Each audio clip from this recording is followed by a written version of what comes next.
Hi, this is Mark Russell, the writer behind The Flintstones and Snagglepuss, and you're listening to a podcast named Scooby-Doo. Yeah!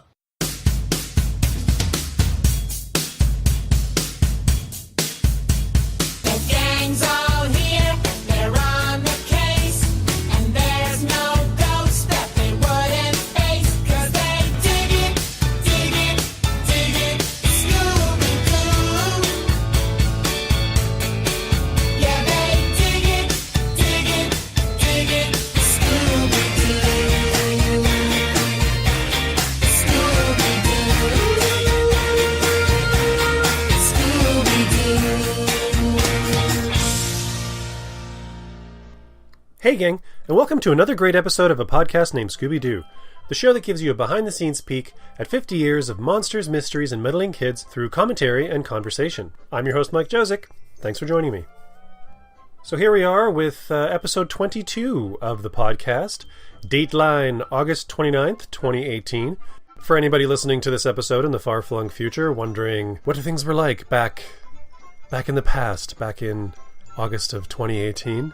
And ultimately, what makes this period of history kind of interesting has something to do with my guest on the program this episode, and that would be Mike Feehan, who is the artist of DC Hanna-Barbera's Exit Stage Left, the Snagglepuss Chronicles. Now, the Snagglepuss Chronicles was just collected, all 6 issues, in trade paperback. It came out last week.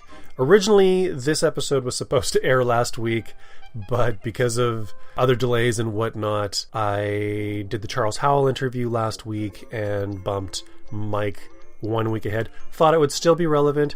The book is still out there. It's still available in your stores. So if you've been looking for it, be sure to run out and get it this week. And if you haven't picked it up and you haven't read it, perhaps after this interview, you will have a change of heart. You will find the need to go out and check out this wonderful miniseries written by Mark Russell, who is also a friend of the show. He was actually the interview before Charles Howell, I believe. I'm starting to lose track. And I'll be retweeting and getting that Mark Russell interview out there again, because part 2 of the Mark Russell interview, we talked a lot about Snagglepuss, and it dovetails nicely with Mike's interview. Now, I should point out that the conversation I had with Mike happened pretty close to my conversation with Mark.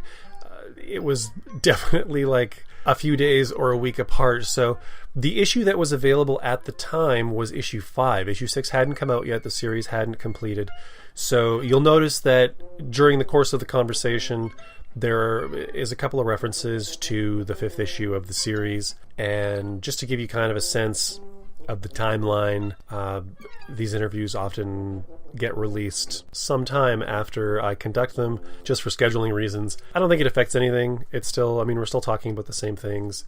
We're still taking a deep dive on Exit Stage Left from the perspective of the artist. It's all still relevant, and it all still has stuff to do with what's currently available there in the trade and in all the individual floppies. So I think the interview turned out really great. I think it's a great conversation. It's Mike's first comic gig, and that was kind of cool to be talking to somebody who just sort of got in the door and started to put himself out there, and to be doing so in a book like this, which had some attention to it based on the previous Flintstones effort that Mark Russell had written, and there were some expectations, and it's such an interesting book dealing with the political climate of the US in the 50s, McCarthyism, the Cold War, communism, and dealing with these LGBTQ plus characters who, for the most part, are also popular, iconic Hanna-Barbera characters like Snagglepuss, Huckleberry Hound, Quick Draw McGraw, and it's fascinating. It's a fascinating read, and it's a hilarious and tragic. I just can't say enough about it. And listening to this interview, actually, while I was editing it, it actually kind of spurred me on to go back and revisit some of those old Snagglepuss cartoons, which has also been kind of fun.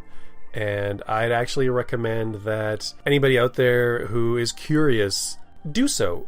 Find the Yogi Bear DVDs. There's probably some places online where you can probably suss them out that I shouldn't mention by name because of their questionable system of distribution. But those Snagglepuss episodes, like I talked to Charles Howell in the last interviews, there was a lot of animators that got to Hanna-Barbera because other places were shutting down and people were shuffling around. So like really high quality writers, storyboard artists, directors made their way to the studio. And among those people was very popular and very excellent Warner Brothers writer Mike Maltese. And Mike Maltese wrote a bunch, if not all, of those Snagglepuss cartoons, which is kind of cool. And when I realized that, I started watching them, sort of trying to find the rhythms and the patterns of the Mike Maltese kind of Warner Brothers style humor, only having it come through this Hanna-Barbera filter. And it was kind of a fascinating process. And there are some good jokes, even though it is a little bit more in the low-hanging fruit sort of zone than a lot of the Warner Brothers material. It is less brilliant, but Snagglepuss has a particular idiom to him that just sort of lends itself to some decent comedy and some clever wordplay. And there's one great scene where I think little Huey or baby Huey is in the episode, and Snagglepuss says, "I beg to differ. I'm a differ beggar." And there was just something about that just made me laugh. And it's one of those points where I kind of felt that Mike Maltese coming through. So, anyways, Snagglepuss, Yogi Bear DVDs. They're out there. They are available. You can find them. And it's definitely worth going back and checking out. Just like it's definitely worth checking out the conversation that I'm about to send you off to between myself and DC Hanna-Barbera artist Mike Feehan. So without further ado, I give you part 1 of Mike Feehan, and we'll see you on the other side.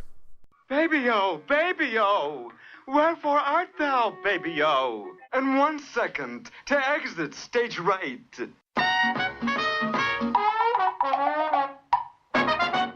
Hey gang, we're here talking to another of the DC Hanna-Barbera creators, Mike Feehan. He's currently drawing Exit Stage Left, the Snagglepuss Chronicles for the line. Mike, welcome to the show. Thank you so much for having me. I'm excited to be here. Now, I just finished reading issue 5 of the series before our chat here, and I'm looking forward to talking about the work on Snagglepuss. But for the listeners, I'm curious, how did you start up in comics? How did you get into the 4-color world? It's been something that I've always wanted to do, and it was kind of a long process to get here. I have always been drawing, but comics seems like something that I wasn't like someone who was a huge comic collector, like a lot of people who seem to work in comics start out as. I drew a lot, and I produced a lot of art, and I was posting my own art on the internet and stuff like that. But I wasn't really consuming that much until maybe I got into college, and I was doing graphic design in college, and my instructors and stuff were saying, "Oh, you should be really focused on illustration or even drawing comics because, you know, your strength isn't really in graphic design. It's clear that your passion is in drawing." And I just didn't know at the time that that's something that I could really make a career out of. It just, when I was drawing as a kid, everyone would say, "Oh, you should be a graphic designer. That's the most, viable career choice for you." So that's kind of what I pursued. And the idea of working in comics seems so far-fetched to me, like such an impossible goal. But after a few years of working in graphic design and working in the printing industry and stuff like that, I realized that nothing was really going to cut it. So I started, or nothing was going to kind of satisfy me in the same way that drawing for a job would. And comics seemed to be the best way to do that. And the more I got into comics, I started going and buying books and learning about different artists that I got into and just started becoming a comics guy. I realized that was the thing that I wanted to do. And then I started going to comic book conventions with my portfolio, and after about 6 or 7 years of doing that, it just kind of fell together. And Exit Stage Left is actually my first pro comics gig, so it's a big deal for me. I'm super excited about it. And what kind of comics were you generally attracted to? Like, what were your favorite books to read, or what are your favorite books to read? When I was, it kind of, my interest in comics kind of runs parallel to my drawing style, which I guess is true for a lot of people. Like when I was in junior high, when I was like a teenager, I was reading like a lot of like Japanese comics, like manga and stuff like that, and that's kind of like how I was drawing, because that's kind of, it was when kind of anime and stuff was really kind of hitting big in North America. There was, tons of anime on TV and stuff, so I was really hard into that. And then when I got into high school, I wanted to keep drawing, but I wasn't so much into that. I was more like, I was playing in punk bands and stuff like that, and a lot of my friends or people I knew were hiring me to draw show posters, or album covers or t-shirt designs for them, and I was trying to move away from drawing like a Japanese style because that wasn't really what they were looking for. And so I was kind of drawing my own style based on kind of what I thought American comic style would look like. But again, I wasn't really consuming American comics. So I kind of developed my own style. And then when I started looking into comics and buying comics, I was immediately attracted to people who drew like me or people who I thought drew like me. So like, I'm a big fan of Jeff Darrow and Frank Whiteley. I would see their comics, and they wouldn't. Those guys don't really look like I don't know, say more like Jim Lee or something like that. Right. So when I saw that stuff, I was like, oh, you can draw like this and work in comics. And I kind of learned about like Mobius and like European styles of comic book art, and that's that. So originally when I got into comics, it was through art. I was looking at art styles that I was attracted to.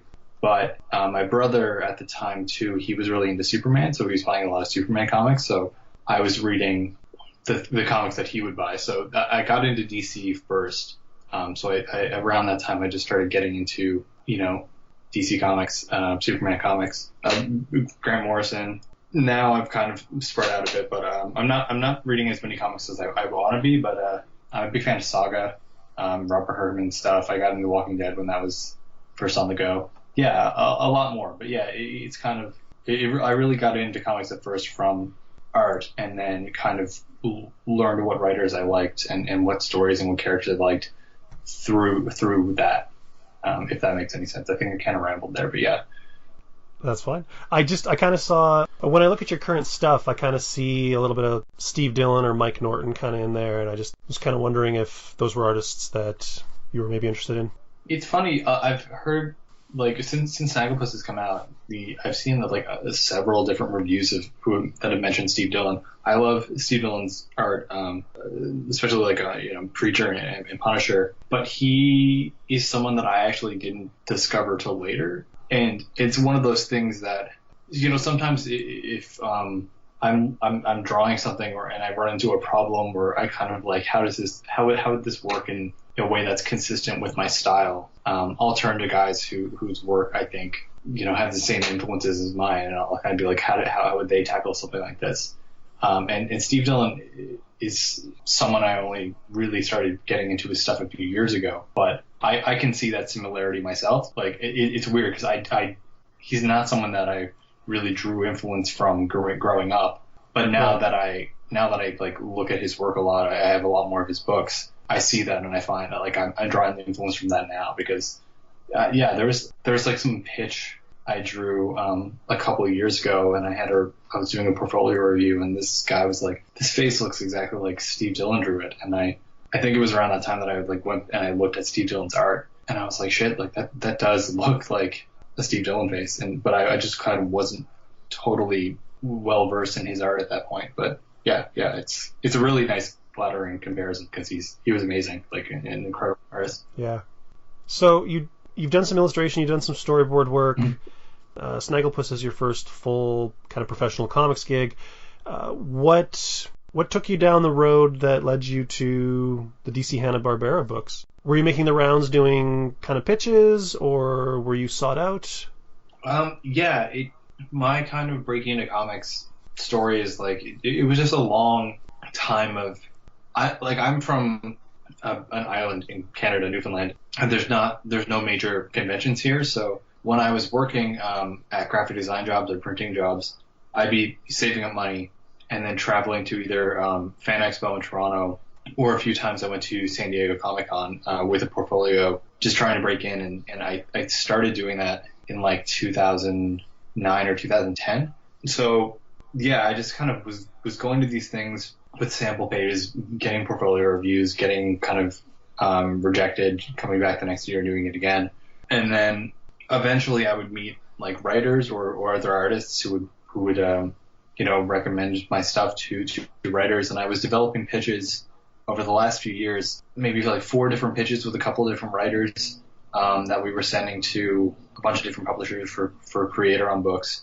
And meanwhile, a lot of the pitches didn't go anywhere, but I would have those pages to bring to my next convention to do a portfolio review. So it was just this last September that I was at Fan Expo Toronto, and I met with DC editor Jim Chadwick at a portfolio review, and I had the most recent pitch that I worked on, and he liked it. He took my info. I followed up with him like a few days after the convention, and I had flown back home. And just a couple of days later, I got an email from him saying, hey, I think he said, hey, believe it or not, there's an editor here that wants to work with you. And then I got an email from Marie Javins, who's the editor on the book, and she said, hey, we have a 6-issue miniseries in mind for you. How do you feel about drawing talking animals? And that's just kind of how it happened. I'd heard of this book. It wasn't something that I was like, I never thought I'd be working on a Snagglepuss book or a Hanna-Barbera book. It wasn't like what I was aiming for. And I find it funny too, because like these pitches that I had been developing that they had seen in my portfolio were, there was like a sci-fi story, that was like a sci-fi crime pitch. There was a like supernatural, like horror assassin story, that was like extremely violent. And this is what they saw, and then they were like, oh, you'd be a good fit for this. So I found that really surprising, but it was really, really cool, because I'd seen the preview comic that came out in early 2017, that Howard Porter drew. Yeah. And it was great. And I saw the articles that came out that were like, the headline was like Snagglepuss reimagined as like gay Southern Gothic communist playwright on the run from the U.S. government in the 1950s. And I was like, that sounds so rad. Like, I'm definitely going to buy that book when it comes out. And then, 6 months later, I was the artist on the book. So it was just kind of crazy. Had you read any of Mark's previous work, like Prez or the Flintstones? I'd read the Flintstones, yeah. And because I kept seeing like buzz about like you won't believe how great the Simpsons are. Oh my God, Simpsons. The Flintstones comic is. So I was like, okay, I'll check it out. And I was really blown away by the writing on the Flintstones. And like, I was recommending it to my friends, being like, you got to check out this Flintstones book. It's bonkers and like really great. So yeah. It was definitely one of the best books of that year. Like, it is so sharp and clever. Oh yeah. He's the book nominated for like 3 Eisner Awards now, which I'm not surprised by, because it's fantastic. I'm despairing at the fact that Steve Pugh didn't get nominated for artist, because his work on that was like amazing. But yeah, he's incredible. Yeah, so you'd seen the Flintstones. Had you seen any of the other DC Hanna-Barbera books, or was that pretty much your exposure? I'd seen stuff, some of the art posted, because I think like Jim Lee had drawn some Scooby-Doo covers maybe when the Scooby-Doo Apocalypse got announced. He did the original character designs and vehicle designs and stuff, yeah. So I'd seen that, and I was aware of that. I don't know if I bought it, but I definitely was reading. No, I must have bought it the first couple issues or something of the Future Quest, because Doc Shaner was drawing that, I think. Yeah, Jeff Parker wrote it, and Doc Shaner was one of the primary artists, yeah. Yeah, because Doc Shaner's art I love, and I just think he's a perfect like fit for the Hanna-Barbera style. Like it works so well. So when I was brought on board for Snagglepuss, one of the first pieces of art I saw was that variant cover that Doc Shaner did for issue 1, and I was like, I totally want to be part of this, because this looks awesome. Right, that's the cover that I got too. Nothing against Ben Caldwell's covers, but oh no, yeah, his cover. I mean, him doing the covers for the series too have been incredible. Like, I've been blown away with every one, and I'm just like, to me, it's still weird that like my name gets to be on the cover like that. I mean, all the variant artists who have done it, and all the covers that Ben Caldwell have done have just been so incredible. I'm honored to be able to work on this book. I was seriously torn. I mean, again, not that I don't love all of Ben's covers, but this last issue 5, the Jol Jones cover with Snagglepuss in the hearing, and the cover with the noose. I didn't know which one to buy. I almost bought both, but I'm fortunate that I get comps, so I get both of them. Oh, nice. But I have them on display, and like they're both amazing. But yeah, I mean, I think not to say that any cover isn't amazing on this whole series, because they're all incredible. But when I saw these two for issue 5, my jaw dropped. Like, when I first saw the Ben Caldwell with the silhouette of the noose, I was like, holy crap, this is amazing. And then when I got the Jol Jones one in the mail too, and the fact that the logo or the titles, and at the top of the page they have it down below, so you can see the full artwork on it. Like that's amazing. It looks so good. I think that was the thing that sort of put me over the edge on that cover, because that's apparently like the new thing for any of the variant covers. Oh yeah? They're showcasing the art, and the title is just kind of down at the bottom. The recent Future Quest had that. I think the regular line has that as well, any variant covers for that. So yeah, I mean, I love the playbill kind of look of the cover design, but yeah, there's just something about that. That does make me, I was going to ask you, again, despite the fact that there's beautiful covers for this series, I wondered why you yourself hadn't done covers. I wondered if that was a time thing, or because this is like kind of your first real professional gig. Yeah, I totally chalk it up to a time thing. I'm sorry, my dog is on my lap and making noises. just a time thing. I mean, just there was a whole lot of I'm completely untested. I'm new to this, and I think that I was given as much responsibility as probably was which would make sense at the time. And I think that a lot of these cover artists were lined up well in advance, because when I was brought on board, like I said, there was a few covers already done. I know for issues at least 1 and 2, I had already seen the covers before I was even officially on the book. And then I just think like ideally in the future I'd love to do or at least attempt to do my own inks. But yeah, it was just kind of like I'm new. I'm still like the schedule and work involved in producing a monthly book is like well beyond what I knew it would be hard, and it was like 10 times harder than even I had anticipated. So it'd be cool to do that in the future. But yeah, this is just like my first go at it. So like every issue, every page was like a whole new learning experience for me. It was just like, it was just, my training wheels are still on, I guess. Is that why there's the backup stories by Brandy Stillwell as well, or was that already planned before they had you locked in? I have no idea. I don't know anything about like what the decision was to include that. I think those are fun and I love them, and it's great that it's there. But yeah, I don't really know why or when that was decided, because it wasn't on the first issue. I think that was introduced in issue 2. Yeah, that's right. But yeah, I'm not entirely sure any of the behind the scenes stuff about that. I found it interesting because, again, like I enjoyed them as well. I think they're fun, but they're not Hanna-Barbera. And I totally forgot to ask Mark when I was talking to him what the reasoning for that was. But so I have no idea. So Sasquatch Detective isn't like a Hanna-Barbera property, or was that something before, or is this a completely original creation? I believe it's a completely original thing. Oh.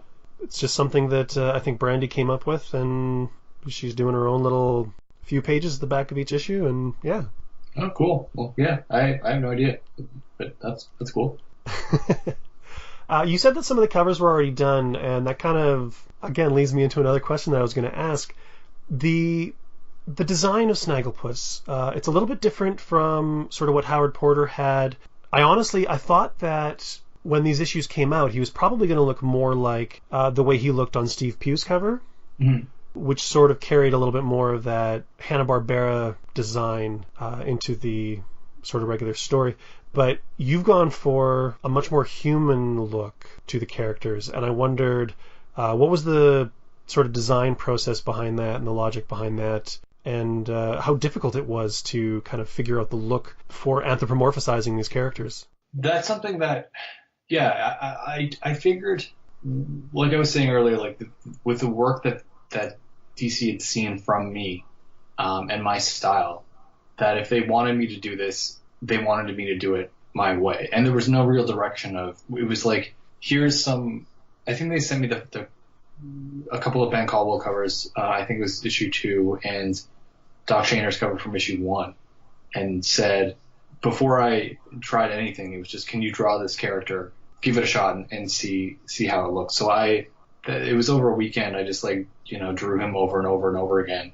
And that's just kind of how there's not much more to it other than like, that's just how I would do it. I'd like done some stuff in the past for bands or magazines covers where, you're just drawing a person with an animal head or something like that. So yeah, I did it kind of my way. And then when I sent those drawings to Marie and she sent them around to, I think Mark and I think some of the other editors or whatever, they all said like, oh, this is great. This is what we're looking for. So I think too that it's weird because it shouldn't work anyways. Like the fact that we're dealing with this very serious subject matter in this very kind of dark time period in American history, that there's animals walking around and they're not wearing pants.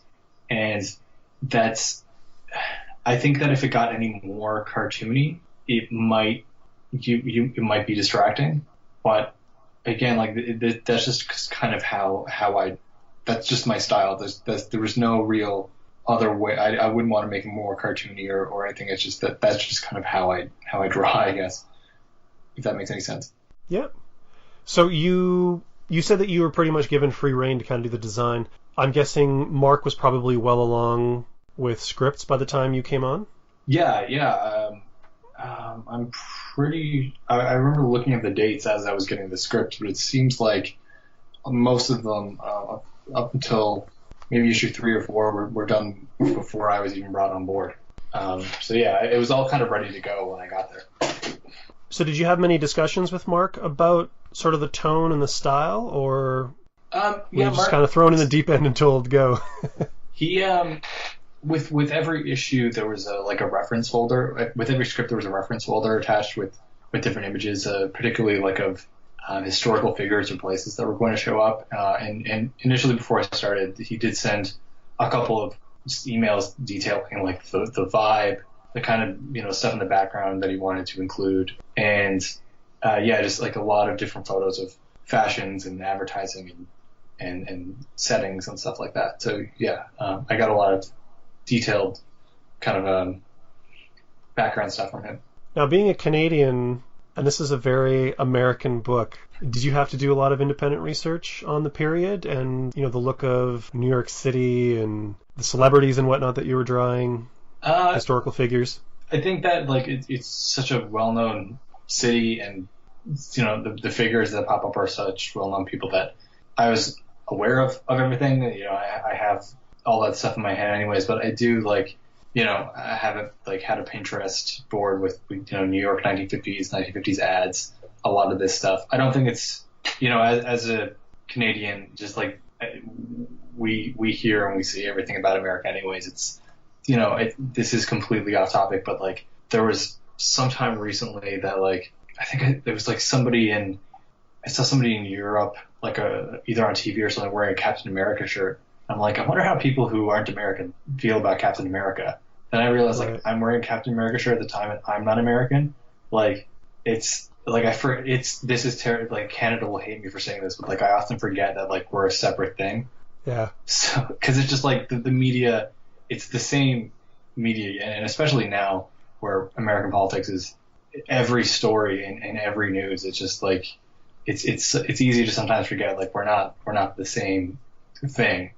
So yeah, it's just all that stuff I was very aware of. I'm always surprised when I'm Canadian as well. I'm from Edmonton. Oh, cool. And I'll be talking to somebody.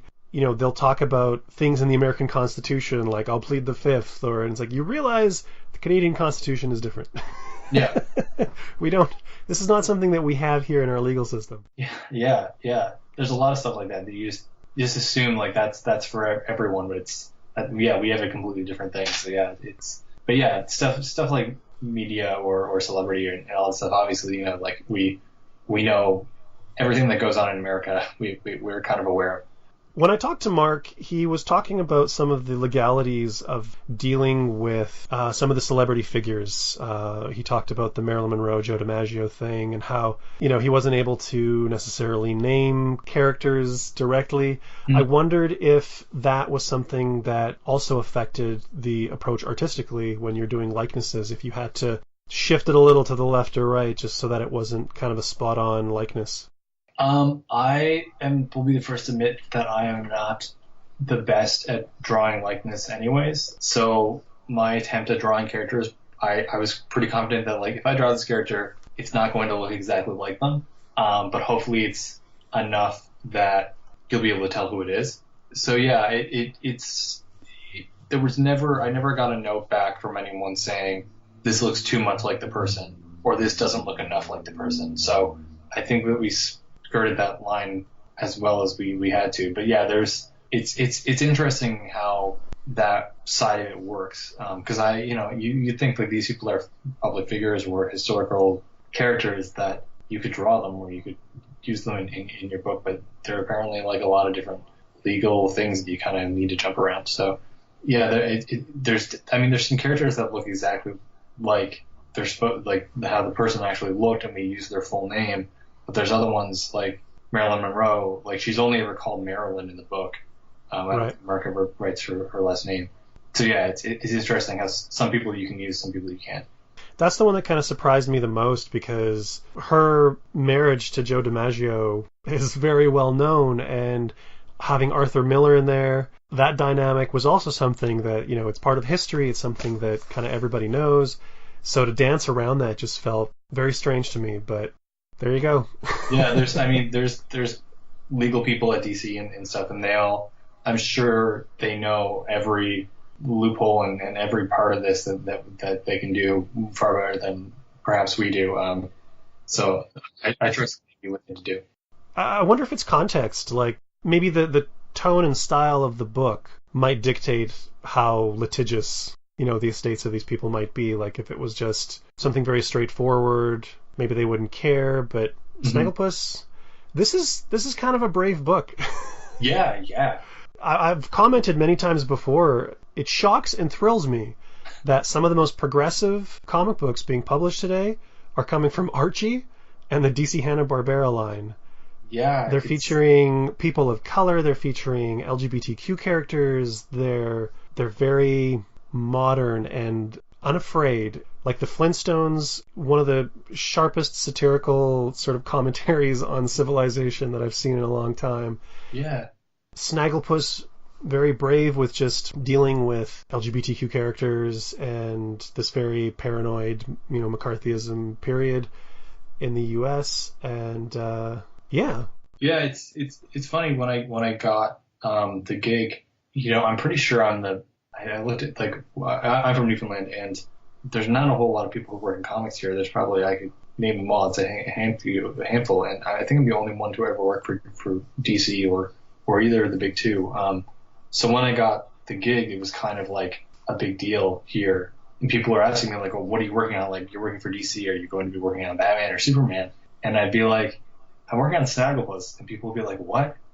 And then a lot of people would say, oh, well, you had to start somewhere.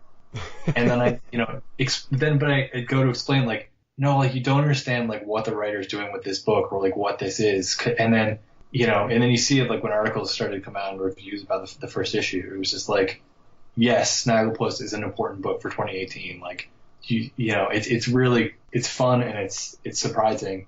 But I'm really glad that it's as important and Mark has done it, like, written it so well that it means something to people. Like, to be part of something like that has just, like, been really, really cool and really important for me, because I think that as a comic reader, and especially like now, there's so much stuff going on in comics, which is a lot of weird drama and different sides of people arguing about stuff.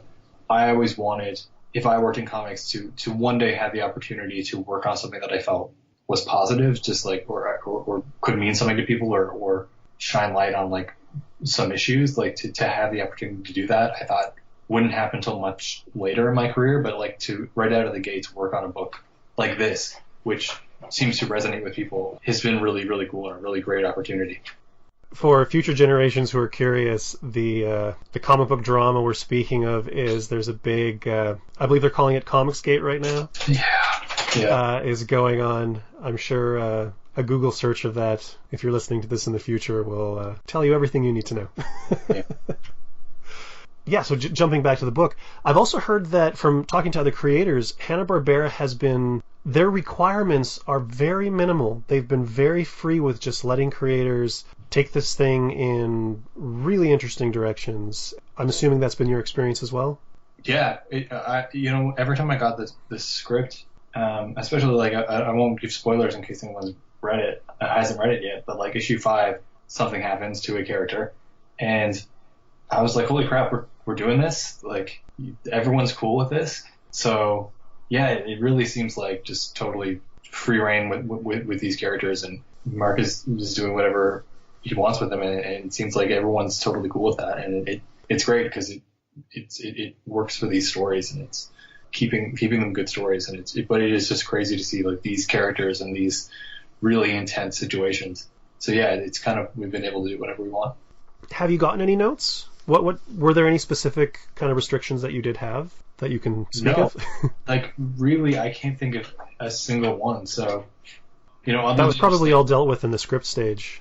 Yeah. I mean, other than like the only really notes that I would have gotten are stuff like that are legal things that maybe I don't quite understand why.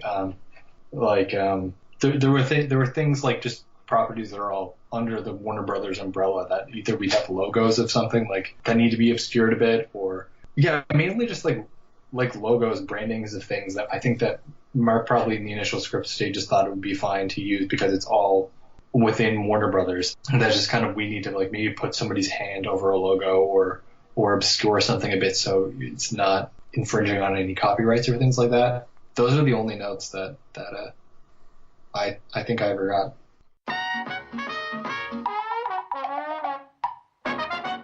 And that brings us to the end of part 1 of my conversation with DC Hanna-Barbera artist Mike Feehan.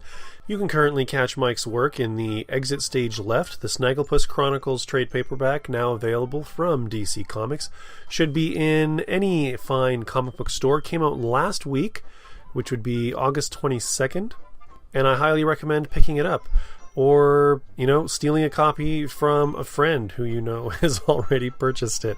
It's definitely worth reading, and it was one of my favorite books that came out this year. If this interview has piqued your interest about Mike, you can find him online. You can follow him on Twitter. His handle there is @MikeSeriously.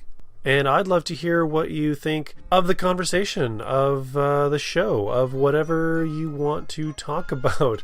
As long as, it doesn't even have to necessarily be Scooby-Doo or Hanna-Barbera related. It could just be you want to reach out and say hey. So if that's the case, you can find me on Facebook. Just search a podcast named Scooby-Doo there. You can find me on Twitter @ScoobyDooCast. You can contact me by Gmail at ScoobyPodcast@gmail.com. I think that's it. Don't use it very often. There's also the WordPress blog. And actually, mentioning the WordPress blog before I forget, one of the features of the DC Hanna-Barbera interview series is whenever I talk to somebody, unlike the folks who have worked on the Scooby-Doo show proper who come on and do commentaries, these guys can't really do the commentary for a comic book, but I've asked if any of them have any behind-the-scenes process material that they want to share, sketches, concept art, whatever. If they were interested in sharing, I'd happily post them on the blog as added value content, bonus features, if you will, to accompany the interview. And Mike has provided just such a thing. And that will be featured over on the blog named Scooby-Doo, which is available on WordPress. You can find it at scoobydooCast.wordpress.com. Mike's provided some sketches and process work, which is really cool. Some of it has been previously included in the trade collection that, as I keep saying, came out last week. And some of it is all new and exclusive to the podcast and the blog. So be sure to head over there and check that out. And as always, if you get the show off of iTunes, while you're there, rate and review the show. It's one of the best ways to kind of get the podcast into the eyes and ears of listeners who may not be already checking out the show. And as always, word of mouth is a powerful marketing tool. So feel free to share the podcast either from the Facebook page or from YouTube. The show's also available on YouTube. Share that to your social media, spread the word, and if there's a creator that you're really digging and you want to kind of just let people know, hey, you enjoyed this. This is a fun show. Check it out. I would be forever grateful. Never underestimate the power of word of mouth. So I'm kind of struggling to think of anything else that I can add here. I can't think of anything. I'm sure if there is something, I'll be able to add it in part 2 of the interview, which should be coming out in a little bit. I'm not going to make any promises because we all know what happened the last time that happened. So with any luck, it should be coming out within a couple weeks of this interview coming out. So watch for that. Watch Twitter. I'm always updating on the social media and letting people know kind of what's going on. It's the best way to sort of keep abreast of what's going on in the universe of a podcast named Scooby-Doo. So I hope you guys enjoyed the show. It was great fun welcoming Mike to the APNSD family. And I look forward to sharing part 2 of our conversation with you next time. So until then, thanks again so much for joining me. I've been your host, Mike Josick. And remember, Paragraph 32 in my contract clearly states that the party to the first whereas, in due abrogation of professional entities, does hereby exclude and nullify tangent reclamations as referred to in paragraph 20, 21 even. Do you know what that means, Buster? No. That's a relief. I was beginning to think I'm the only dimwit around here.